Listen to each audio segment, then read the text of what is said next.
అగాధ జలములపై కమ్మి ఉండెను, దేవుని ఆత్మ అల్లాడుచుండెను అని రాయబడి ఉంది వాక్యం.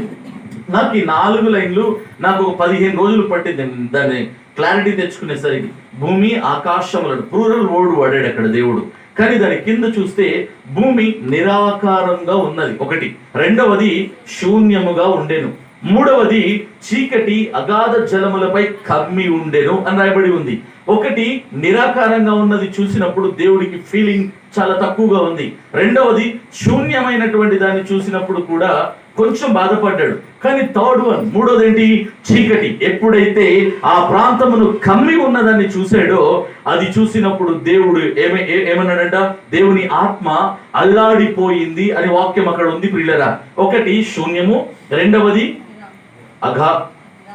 ఏంటది? నిరాకారము, మూడవది చీకటి. చీకటిని చూసినప్పుడు బాగా